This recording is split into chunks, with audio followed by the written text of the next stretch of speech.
जो यह पढ़े हनुमान चालीसा, होय सिद्धि साखी गौरीसा। तुलसीदास सदा हरि चेरा, कीजे नाथ हृदय महडेरा। पवन तनय संकट हरन, मंगल मूर्ति रूप। राम लखन सीता सहित, हृदय बसहु सुरभूप। अर्थ: भगवान शंकर जी ने यह श्री हनुमान चालीसा लिखवाया, इसीलिए वे साक्षी है कि जो इसे पढ़ेगा उसे निश्चित ही सफलता प्राप्त होगी। हे नाथ हनुमान जी, तुलसीदास जी सदा ही श्री राम जी के दास है, इसलिए आप उनके हृदय में निवास कीजिए। हे संकट मोचन पवन कुमार, आप आनंद मंगल के स्वरूप है। हे प्रभु, आप श्री राम, सीता माता और लक्ष्मण जी सहित मेरे हृदय में निवास कीजिए। हर हर महादेव, जय श्री राम। दोस्तों, आपने कभी ना कभी श्री हनुमान चालीसा जरूर पढ़ी होगी। उसमें एक पंक्ति है, जो सत बार पाठ कर कोई, छूट ही बंदी महासुख होई। अगर आप इसे ध्यान से समझे तो इसका मतलब होता है कि जो भी श्री हनुमान चालीसा का पाठ 100 बार करेगा वो सभी बंधनों से मुक्त हो जाएगा और उसे परम आनंद प्राप्त होगा। लेकिन क्या हो जब कोई भक्त श्री हनुमान चालीसा का 1.25 लाख बार पाठ करे? जी हाँ दोस्तों, 1.25 लाख बार। इन भक्त का नाम आर्यन है और ये कोल्हापुर महाराष्ट्र में रहते हैं, जहाँ आजकल लोगों के पास एक बार भी प्रभु की श्री हनुमान चालीसा पढ़ने का समय नहीं है। वहीं आर्यन जी ने इसे 1.25 लाख बार पढ़ा है। पहले इनकी परिस्थिति इतनी खराब थी कि ये दूसरों के पुराने कपड़े पहनते थे, लेकिन प्रभु की कृपा से कैसे इनकी जिंदगी बदल गई और कैसे प्रभु ने इनकी सहायता की, आइए जानते हैं। नमस्कार दोस्तों, मेरा नाम है विवेक और स्वागत है आपका विवेक क्रिएशन स्टोरीज में। आइए आगे कहानी इनके नजरिए से शुरू करते हैं। नमस्कार, मेरा नाम आर्यन है और मेरा जीवन बहुत ही साधारण है। मेरा जन्म कोल्हापुर में हुआ है। वहीं के सरकारी स्कूल से मैंने शिक्षा प्राप्त की है। पापा ज़्यादा शराब पीने की वजह से बहुत पहले ही हमें इस दुनिया से छोड़कर चले गए हैं। मेरी माँ ने मुझे और मेरी बहन को बहुत मुश्किलों से बड़ा किया है। मेरी माँ दूसरों के घर में काम करने जाती थी और उनके बच्चों के पुराने कपड़े हमें पहनाती थी। सच कहूँ तो मैंने बचपन से बहुत स्ट्रगल देखा है, इसीलिए आज मुझे कोई परेशानी आती है तो मैं सिर्फ प्रभु का नाम लेता हूँ और उनकी कृपा से सब ठीक हो जाता है। ये बात तब की है जब मैं 7वीं क्लास में था। मैं और मेरी बहन घर आ रहे थे। उस रास्ते पर एक पीपल का पेड़ था जहाँ लोग कुछ ना कुछ चीज़ें रखकर जाते थे और मुझे या मेरी बहन को कुछ अच्छा लगता तो हम उसे घर ले आते थे, क्योंकि बचपन में पता नहीं था कि ऐसे रास्ते की कोई चीज़ घर पर नहीं लाते। मेरी बहन ने वहाँ से कोई चीज़ ली थी, मुझे अब इतना याद नहीं है, लेकिन वो चीज़ काले कपड़े के अंदर रखी हुई थी। मुझे नहीं पता कब मेरी बहन ने वो चीज़ उठा ली। फिर हम घर आ गए। जब शाम को माँ घर आई तो खाना खाने के बाद उन्हें चक्कर आने लगे और अचानक से उनकी तबीयत बहुत ख़राब हो गई। दवाई के पैसे नहीं थे और उस समय मुझे समझ भी नहीं आ रहा था कि मैं क्या करूं, क्योंकि आधी रात थी। मैं पूरी रात माँ के पास बैठा रहा और उनके सिर के ऊपर गीला कपड़ा रख रहा था ताकि उनका बुखार कम हो जाए। अब यहाँ से मेरी लाइफ का टर्निंग पॉइंट आया। सुबह हम स्कूल चले गए और अब घर आते समय मुझे पीपल के पास प्रभु की छोटी मूर्ति दिखी। शायद कोई वहाँ रखकर चला गया होगा। मैंने जैसे इस मूर्ति को देखा मुझे एक आकर्षण होने लगा। मुझे वो दिन आज भी याद है जब मैं प्रभु की मूर्ति घर लेकर आया था। हमारे घर में मंदिर नहीं था, बस कोने में माँ दिया जलाती थी। मैंने वहीं प्रभु की स्थापना कर दी और मैंने माँ की तबीयत ठीक हो जाए ऐसी प्रार्थना की। मुझे विश्वास था कि प्रभु जरूर माँ को ठीक करेंगे, क्योंकि उस समय जगह जगह पर रामलीला होती थी और उसमें श्री हनुमान जी सब कार्य पूरे करते थे।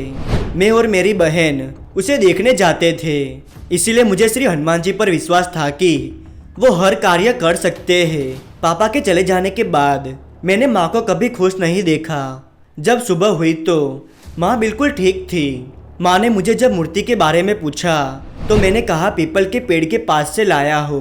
तब माँ ने मुझे कहा कि प्रभु स्वयं हमारे घर आए हैं, तू बस निमित्त था। उस दिन के बाद से मैं जो भी प्रभु से कहता वो हो जाता।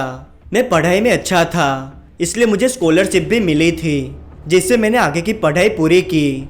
अब मैं जॉब ढूंढ रहा था, तभी लॉकडाउन हो गया। घर के हालात तो आपको पता ही है, और ऐसे में सब बंद हो गया था।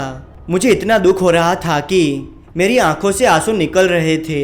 माँ की तबीयत वापस खराब हो गई, और उस समय किसी को भी नॉर्मल बुखार या जुकाम होता तो सब उसे कोरोना समझ लेते थे।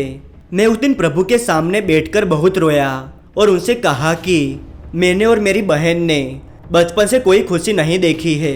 पहले पापा चले गए और अब मैं माँ को नहीं खोना चाहता। मैं प्रार्थना करते करते वहीं प्रभु के सामने सो गया। तभी मैंने सपना देखा कि सुबह उठकर मैं श्री हनुमान चालीसा पढ़ रहा हूँ और मुझे वो सच लग रहा था। सुबह उठकर मैं प्रभु के सामने गया और उनसे कहा कि मेरी माँ को ठीक कर दीजिए और जितने भी लोग परेशानी में हैं उनकी भी सहायता कीजिए। ऐसा कहकर मैंने 1.25 लाख बार श्री हनुमान चालीसा पढ़ने का निश्चय किया। उस दिन से मैंने श्री हनुमान चालीसा का पाठ करना शुरू कर दिया। जैसे ही मैंने पाठ पूरा किया तो मुझे ऐसा लग रहा था जैसे मेरे अंदर एक ऊर्जा आ गई हो, और 1.25 लाख बार पाठ करने का विचार भी मुझे प्रभु के समक्ष जाने के बाद ही आया था। शायद प्रभु मुझसे करवाना चाह रहे होंगे। उस दिन के बाद से मेरी जिंदगी पूरी तरह से बदल गई। मेरी माँ भी बिल्कुल स्वस्थ हो गई और पूरे लॉकडाउन हमें कोई भी तकलीफ नहीं हुई। कुछ लोग खाने का सामान दे जाते थे तो वहीं कुछ लोग सुबह शाम खाना बांटते थे। तब से मुझे कोई भी परेशानी होती तो श्री हनुमान चालीसा पढ़ते ही मुझे रास्ता दिख जाता था। आज मेरी इनकम 50,000 से भी ज़्यादा है। कहाँ मैं पहले दूसरों के कपड़े पहनता था और आज मेरे पास प्रभु की कृपा से सब है। अगर प्रभु हमारी ज़िंदगी में नहीं आते तो हम आज भी उसी जगह पर होते। प्रभु की लीला को कोई नहीं समझ सकता। प्रभु स्वयं ही हमारे घर आना चाहते थे, नहीं तो वो मूर्ति लाना मेरे बस में होता ही नहीं। शायद हमारे किसी जन्म के पुण्य सफल हो गए होंगे जो प्रभु स्वयं हमारे घर पधारे। आज मैंने घर गाड़ी सब कुछ लिया है। घर में प्रभु की बहुत बड़ी मूर्ति भी बनवाई है, लेकिन वो पुरानी मूर्ति आज भी मेरे पास है, क्योंकि वो सिर्फ मूर्ति नहीं, प्रभु का प्यार और उनका आशीर्वाद है। आज मेरे पास सब कुछ है, लेकिन मैं कभी नहीं भूलूंगा कि मैं कैसे बड़ा हुआ हूँ और मेरी माँ ने हमें बड़ा करने के लिए कितना संघर्ष किया है। शायद वो यादें ही मुझे ज़मीन से जोड़े रखती है।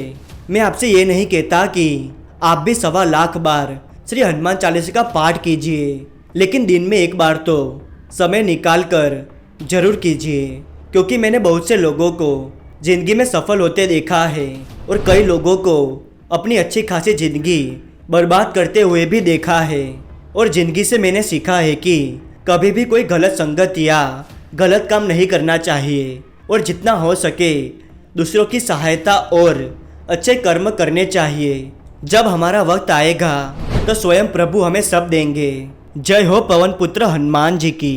आर्यन जी, आपका अनुभव सुनकर बस इतना ही कहना चाहता हूँ कि अगर विश्वास सच्चा हो तो पाषाण में भी प्रभु मिलते हैं, और अगर मन में कपट हो तो साक्षात आए हुए प्रभु को भी हम नहीं पहचान पाते। अरे राम नाम से तो पत्थर भी तैर गए थे, तो हम तो मनुष्य है। हम प्रभु की भक्ति से अपना जीवन सफल बना सकते हैं। दोस्तों, मैं सबकी ओर से आर्यन जी का धन्यवाद करना चाहता हूँ कि उन्होंने हम सबको अपना समझकर अपने जीवन का अनुभव बताया। आर्यन जी, आप अपने जीवन में हमेशा आगे बढ़े और दूसरों की भलाई करे, हम प्रभु से यही प्रार्थना करते हैं। दोस्तों, अगर आपको वीडियो पसंद आया हो तो इसे लाइक कर दीजिए। चैनल पर नए हो तो इसे सब्सक्राइब जरूर कीजिएगा, और ये वो कमेंट्स है जो मुझे बहुत अच्छे लगे, ऐसे ही साथ दीजिएगा। और अगर आप अपना अनुभव बताना चाहते हो तो मुझे इस नंबर पर बता सकते हैं, या फिर मुझे मेल भी कर सकते हैं। और अगर आप चाहे तो मुझे इंस्टाग्राम पर भी फॉलो कर सकते हैं, लिंक नीचे डिस्क्रिप्शन में दिया है। और अगर आपको ये अनुभव अच्छा लगा हो तो कमेंट में प्रभु का नाम अवश्य लिखिएगा, और हो सके तो